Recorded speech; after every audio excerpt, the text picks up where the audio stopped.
Welcome to the ANEW Insight Podcast, empowering and inspiring your journey to optimal health. Hosted by Dr. Supatra Tovar, clinical psychologist, registered dietitian, fitness expert, and author of Deprogram Diet Culture. Rethink your relationship with food, heal your mind, and live a diet-free life. I follow my guests' journey to optimal health, providing you with the keys to unlock your own wellness path. Tune in and evolve with us. Welcome back to the ANEW Insight Podcast. We are back for the second half of our interview with Executive Director, Life Coach, and Nonprofit Leader, Dr. JC Montenegro. JC gave us some invaluable insight into his inspiration to help today's youth, and I can't wait to pick his brains some more. Dr. JC, welcome back. Thank you. Thank you so much for having me. Thank you. So, what role do you think mentorship plays in the development of these young people, and how can it be more effectively integrated into their lives? Mentorship, I think when you study to become a coach, the first skill that actually you learn is listening. Mm-hmm. And the second skill that you learn is to ask questions. I think so many times we have this idea of mentor people who will tell you what to do. You know, and I'm going to mentor you. I will tell you what to do.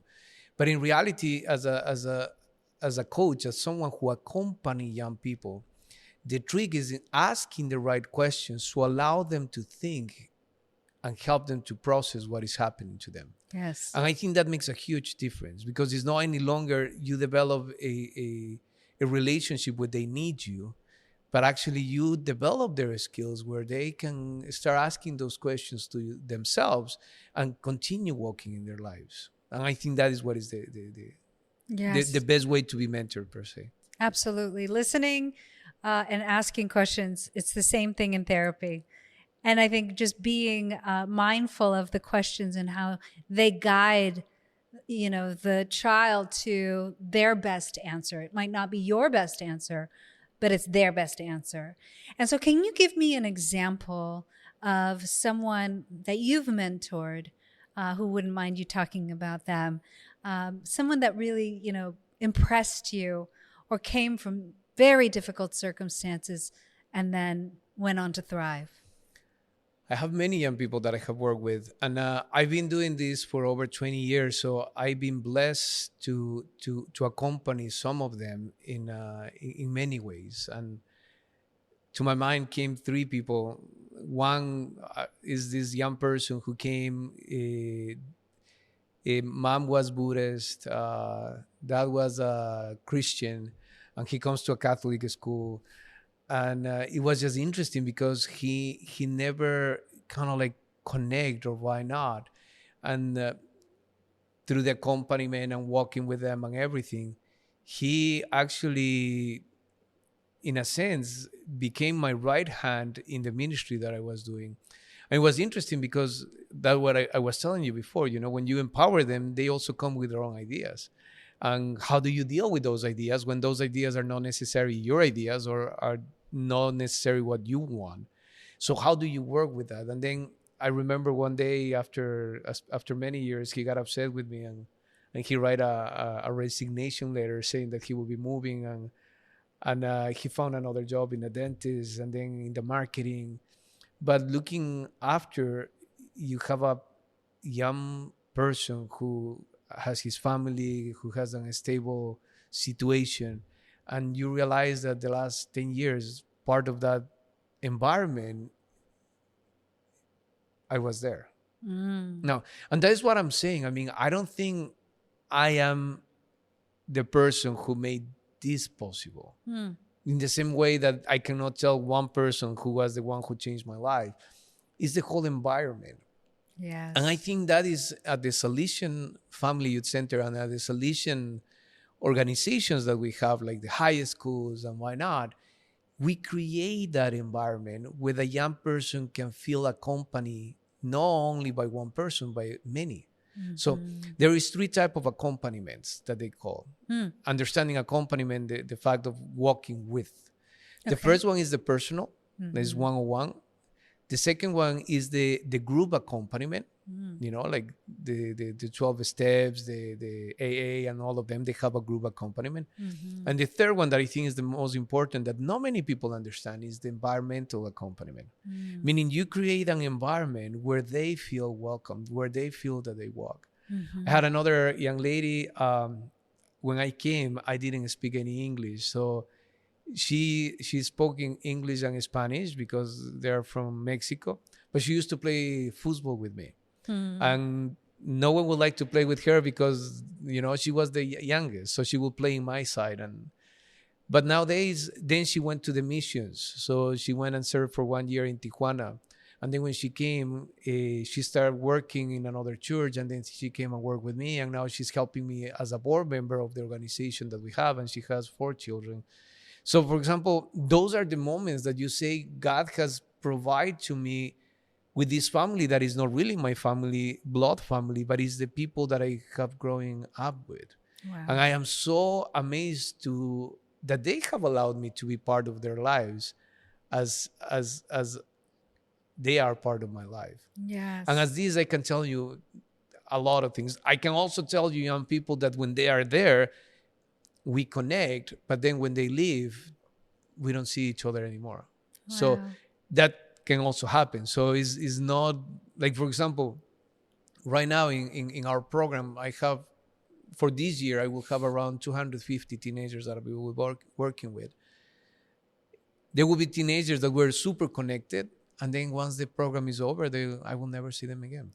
Sad. No, but that is part of life. It so is. It's an interesting, because I think the work that we do, I will say, is probably the most difficult works that you have, because when you are doing something for someone, you get the instant gratification. So, for example, after this podcast, you know, you put it over there, people will look at it and people will be happy, and it's like instant satisfaction for you. They say, okay, we did it.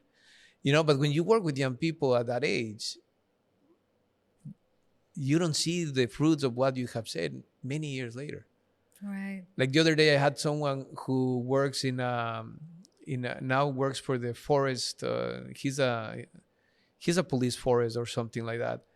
And I haven't seen him for 10 years, or why not? And he approached me and he said, JC, and I said, yes. He turned around and said, dude, thank you. Do you remember the day that we talked 15 years ago, and you told me that I will be fine, that I need to be at peace? Wow. You have no idea how much that helped. But you see, I haven't seen the kid. Well, yeah, it's not a kid anymore, but I haven't seen him for 15 years. And then suddenly one day someone comes. So you just never know the difference that you're making unless they do tell you. But I think just relying on faith that what you're doing is valuable can help with that, kind of gap in communication. Tell me, going back a little bit to children's mental health, how do you help address their mental health in the work that you do? Speaking like I'm speaking right now, I think no one is out of getting panic attacks. No. I think even adults nowadays are getting panic attacks, and sometimes we don't understand where the panic attacks are coming from. I've been blessed to have one panic attack in my dreams. I have this nightmare, and in the middle of the night, I woke up and I was sweating and I didn't know what to do. And I think that moment I realized that it's real, because for so many of us Latinos, anxiety and those type of things, they don't exist. So you shouldn't be affected by it. But being able to understand what it is basically, I'm educating myself on how to deal with the process. Like last year in our summer program, we have like 4 or 5 kids who were having panic attacks. So how do you walk with them, and you need to learn how to walk with them. And it's interesting because you grab their hands and their hands are sweating and cold, and they, and then you realize that your body is reacting to something that is creating this reality. So yes. What is a panic attack? A panic attack to me, and I read this in some place, and I'm really bad with names, so I don't know who do I give the credit to. But panic attack is the moment that anxiety meets with fear. So the moment that your anxiety, that you have been thinking that you're anxious, meets with fear, connects, and it's panic attack. So different techniques, and I teach the young people techniques on how to ground themselves and those type of things. So it's an interesting topic that we learn as we go, but it's not like we are experts or not. I mean, we just throw ourselves when we need to swim, and you just swim in the way you can. And you know, you learn so much as a psychologist. That's me. But I think the takeaway for most people in therapy, they've done like all these studies on what's the best intervention, what's the best theory to use with people. None of it matters. What matters is the relationship between the client and the therapist, or like you and the child. As long as you're there for them, especially in a moment of fear plus anxiety, that alone can be healing. That alone can be therapeutic. And what you're teaching them, you know, along with that, is what they can take away with them. But I think for anyone out there that works with youth or just people in general, I think it's so important to know that your presence and how you listen and how you care for them can be the most therapeutic thing of all. You don't have to tell them what to do. You don't have to show them what to do, although it helps. But just being there is, I think, the most important thing. And that's what I got when I met JC. I met a bunch of kids that he was working with. It was for this Chamber of Commerce panel. And the kids were so enthusiastic and so jazzed and pumped to be at this event. And I could tell that JC's presence alone was a big part of why they were so cohesive, why they were so excited to be at a Chamber of Commerce event. I couldn't believe how excited that they were. So it's you in a lot of ways, I think. But once again, it's not only me. And I think when we do that, we do a disservice. Like, for example, in the team that you saw that day, you know, you have Luis Chacon, you have Cristina Mendoza, you have Miriam Hernandez, you know, you have these people who are walking with them as well. Yes. So it's not like JC is the savior, because there is no such a thing, but it's the fact that we together as organization are with one common goal. Yeah. Like, well, that's really what I meant. Yeah. I didn't, you know, but you are a big part of that. But absolutely, the entire organization is amazing. And you can tell that everybody is so deeply invested in helping these kids achieve their dreams and their goals. So you're a big part of that, and you have an amazing team around you. So let's see about partnerships or collaborations that you have found most effective in addressing the needs of disadvantaged youth. Who else do you work with or partner with to help these kids? You know, in my organization, in the Salesian Family Center, we're open to anything. If someone comes one day and say, hey, I have $10,000 and we want to do something, we'll make it happen. I mean, and I think that is something that we have developed, the relationships. You know, we work with the community. We work with the organizations that are in the community, in the area, where we basically come together. Like, there is this organization, and I prefer not to say names because then I forget some names and they get upset with me. But we have this organization when they come and they're like, hey, what do you think if we can actually research your parents? And this organization went and stayed outside of the youth center like for almost 6 months, getting just information. And then we learned that one of our kids was not sleeping he was sleeping in the floor because there was no mattress. One of our kids in Los Angeles nowadays, and the kid was sleeping on the floor.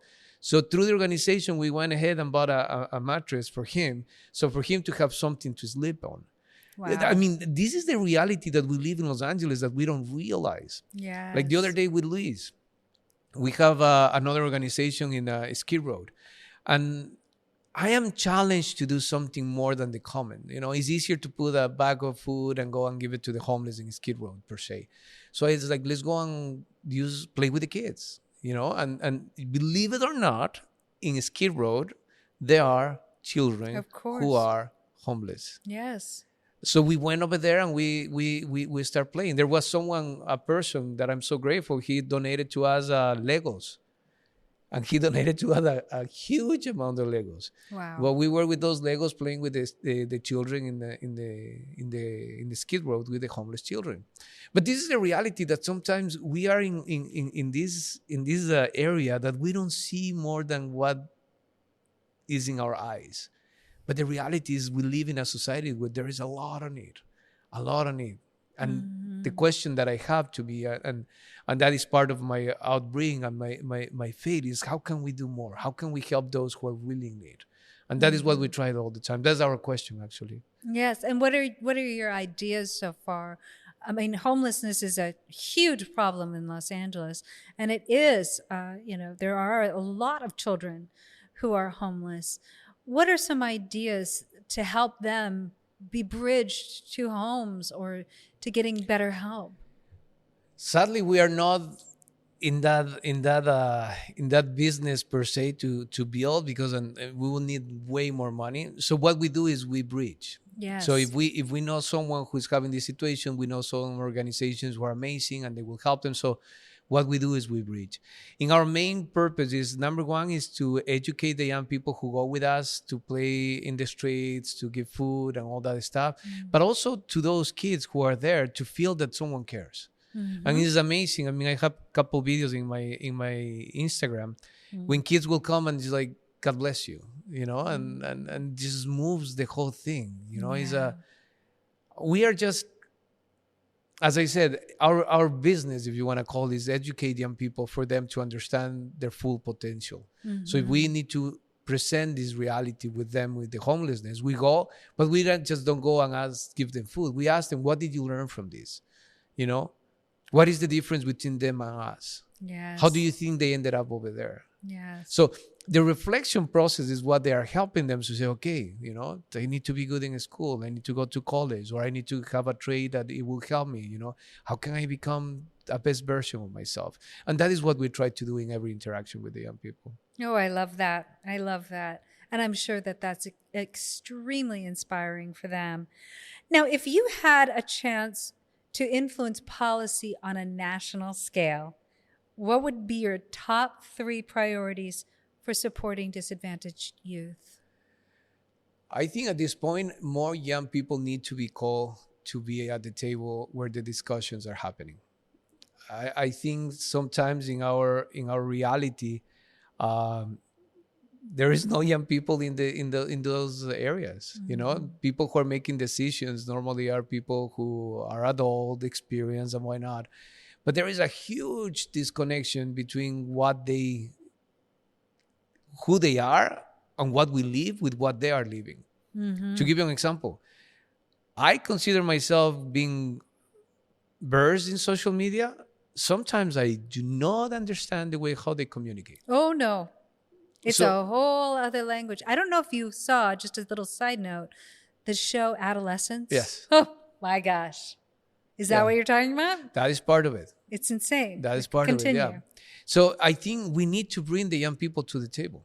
And to be able to bring the young people to the table, we need to have intergenerational dialogue.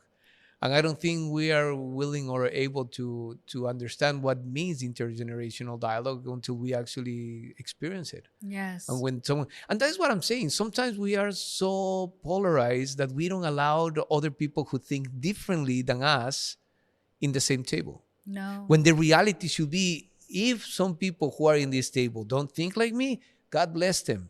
Thank you, because they will help me and challenge me to see things in a different way. Yes. And that's one of the things that I try to do in the meetings. For example, you were mentioning Red America Social Salesiana, which is one of the organizations that we have that works with unprivileged children in the whole America. So we have orphanages, we have food, you mean it, in the whole America, the solutions. But one of the questions over there, I am in the board, or I was in the board at that time, that I will bring these type of questions that will make people uncomfortable. I think we don't like to be uncomfortable. Nope. So if you're asking me what would I do to change policies, I will say that's number one, is bring them to the table. And once you bring them to the table, the whole range of people, we can start talking about what can we do differently. Right. So, and do you think, in terms of policy, what do you think that the kids that you're working with need the most? one of the things that is really interesting is education is super expensive. Yes. You want to send kids to university, and if you don't know how to manage that, you will end up with $200,000-$300,000 in debt even before you start. Right. So I think we need to do some type of reform in education. I think we need to do some type of reform in being able to communicate. How can we stop being polarized? Yes. How can we bring at the table and sit down and talk about it? Right. How can we be able to do those type of things that will help all of us as a community? Yes. So I think those are the things that will help us out to be in a better situation. But for that, we need to be intentional about bringing it to the table. Right. So funding for education, I think, is universal. I think it's definitely in peril right now, for sure. So that would be my number one option for people at this point. But tell me, as far as, your work, what is the next project down the line? What are you really looking forward to in terms of working with these kids? I think for us as an organization is to continue serving them, to have quality programs. But at the same time, if the opportunity arises and we're able to have funds and money on people who will come and say, here, we'll support you, which, by the way, I'm really grateful with the ones who are supporting us now. But it would be nice, for example, to start opening a different youth centers, open a different youth center in a different location, finding some type of really need where we can do something about it and help the kids. I think that is what we're called to be, to help the ones who are in most need. Yes. And I think you were at least a few different conferences in the recent past. Was that right? I think I saw that on LinkedIn. I've been giving conference all over the place. Yes. So I know that is part of what we do as well. So we go and we talk about who we are, what we do, motivational speaking, how do we help young people, even with the young people themselves, how do we find your inner self, who you are. So those type of talks we actually go around. And leadership, which is amazing. Many young people now, when they hear leadership, they're afraid of it. They don't want to be much involved, but that is what we need to be involved if we want to make the difference. Do you have any conferences coming up that you're speaking at? I have couple coming up where I will be speaking about these specific topics. I have another meeting in Rome in May, the beginning of June. And in this meeting in Rome, we're actually, it's wrong not because it's the Vatican, because the Salesians have the main house over there. And we'll be talking about volunteerism and how we can promote and keep providing opportunities of volunteerism to young people. Wow. Because in reality, the way how you can experience life is by exposing yourself to those realities. And then you see really what it means, and that transforms you and change. Actually, my doctorate degree was based on that in volunteerism and how it changed the life of people. Oh, how exciting. Well, tell everyone how they might be able to contact you, say if they want you to speak for them, or if they want their kids to get involved with you. How do they find you? Well, we have the Salesian Family Center website where you can see. You can also follow us in LinkedIn. I have social media like Instagram or Facebook as well.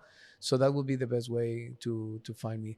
We are creating this website. It is jcmontenegro.me. Okay. But that is the part that we are working on it, helping to empower young people to become the best that they can be. Okay. And what's the social media handles? That's an interesting. It's Kawarim. And Kawarim is the nickname that I got when I was 18 years old in the middle of the jungle. So when I went over there, native people are really short. And there was a family of natives whose name is Kawarim, and they are tall. So they put me that as a nickname. And since 1994, I got that nickname and I put it in everything. So Kawarim is Kawarim. Okay, we're going to put that in the show notes, everybody, especially if you do want to get a hold of Dr. JC to work with him, to have him speak with you. Dr. JC, thank you so much for bringing your enthusiasm, your love for working with kids, your hopes, your dreams, your desires for them I have the same hopes and dreams. I really do think right now it's challenging, but especially if we can all come together and learn how to listen and learn how to speak to each other respectfully, we can navigate through these times much easier, with much less polarization. And I'm so glad you're out there doing this kind of work to help support that. Oh, thank you for the invitation. Thank you for having me here. And I really have a beautiful moment to reflect and think about what we have been doing as well. So that is really good for me as well. So thank you. Okay, thank you so much. And thank you all for tuning into the ANEW Insight Podcast. We are looking forward to our next exciting interview and hope you join us next time. Thanks for tuning into the ANEW Insight Podcast. Please remember, the contents shared on this podcast is for entertainment purposes only and does not constitute medical advice. You can find us anywhere podcasts are streaming, on YouTube at my.anew.insight and at anew-insight.com under the ANEW Insight Podcast tab. And follow us on our socials at my.anew.insight on Facebook, Instagram, TikTok, and Threads for more updates. Tune in next time and evolve with us.